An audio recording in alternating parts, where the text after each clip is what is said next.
Alright, so today we're looking at a few peaks, and we're starting here at Brighton. And then we're just going up this little Brighton Road onto kind of the ridgeline to start the main part of the hike. So there's a trail that goes over to the lakes, but I just kept going up these trails, and I found this weird little like storage area for all their like ski stuff just sitting out, kind of weird. Then here's a little bird. I'm not sure what kind of bird he is, but he looks very polite. So if you know what kind of bird he is, maybe leave a comment or you know, speculate. Alright, I'm just taking a little break because this road is still pretty steep, even though it is a road. And of course, you have to have blue Gatorade, of course, or else you just can't be out here. And you can see down into Heber over there. And let's see here. Or I guess more like Midway would be right there. But we are on the ridge line now. Here we are hiking up to Preston Peak. And here we are on top of Preston Peak. And there's kind of like a weird little shack over there. But it has like a full-on like fancy plaque, which is kind of weird. I've never seen a big plaque like this on a peak. And then here's the little shack up on Preston Peak. I'm assuming like the ski lift fellows made this, but it's a nice little shack. Looks pretty well built. The Nook, that's what it said.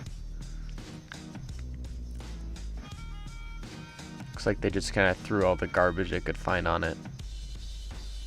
Branches and such.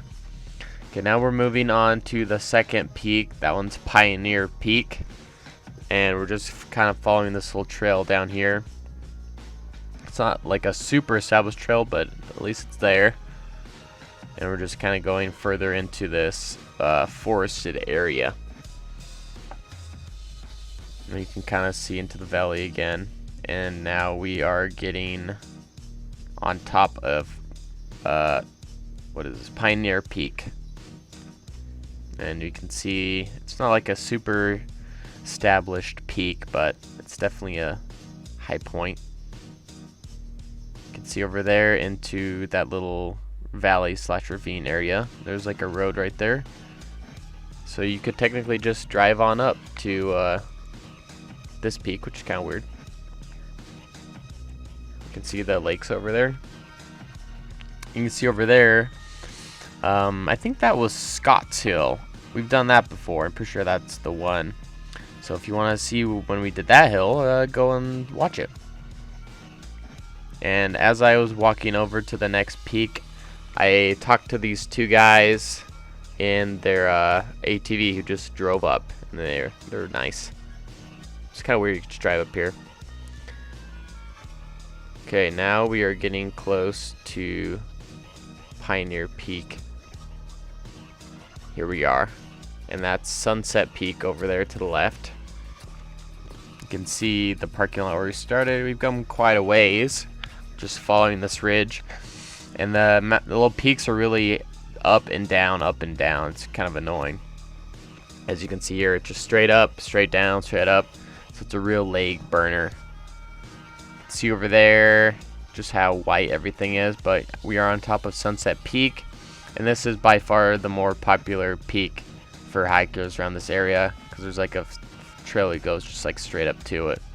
You can see the lakes down there.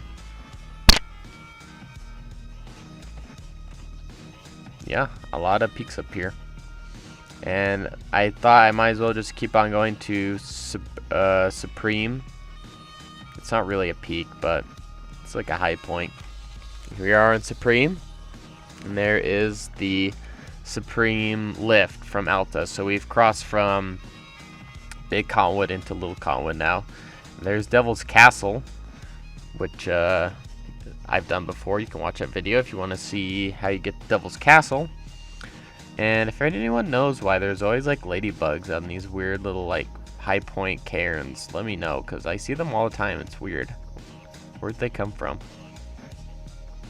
And yeah, this trail is just like super sandy. It's kind of like you're on the beach almost. coming back down to the lakes. Very strange. Alright, and in memoriam of this guy, he's got his own tree off the trail. Rip. And there's kind of a view coming back down from Sunset Peak. And now we're just trying these lakes out. I brought my fishing pole. And there's people there, they're arguing. I think this is Lake Catherine, if I can remember correctly. So yeah, I just brought a little power bait and my little collapsible pole to try the fish. They were biting, or they weren't biting, but they were like jumping, so there's fish in here. Just not that I can see. And we did not catch any. Oh well. And now we're going back down onto this main path to the parking lot. And I need to go down these cliffs somehow. But I can't find a way, so I had to kind of like go around town to get to it. And here's a little grouse. It's like a blue grouse, maybe? Not sure, but I know it's a grouse. And there he goes. See ya. And now we're kind of down to this lower lake. I'm not sure what this one's called, but we are on a more established trail now. And this is the more used trail than the ridgeline I took. And then once I got down to these lakes area, I saw a lot more people. And here's the big dam holding in all the water.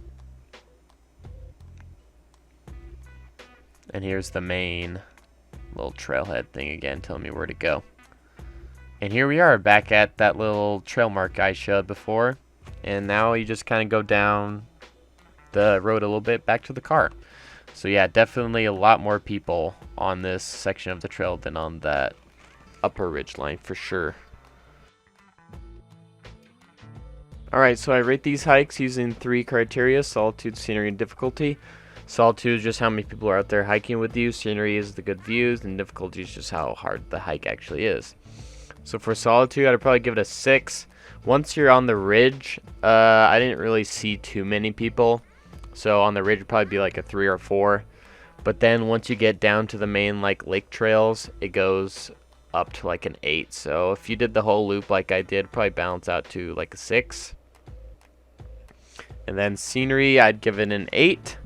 There's a lot of good views of all the peaks around. You can see down in Heber, there's just a lot of forest.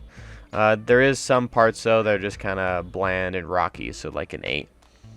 And then difficulty, I'd also given an 8, because if you do the ridge line, there's a lot of up and down. You have to climb all the way up a peak, then climb all the way back down, then all the way back up again. But once you're down onto like the main lake trail again, it's not too hard. So probably around an 8. So yeah, if you like this video, do whatever you want, and maybe have a good day.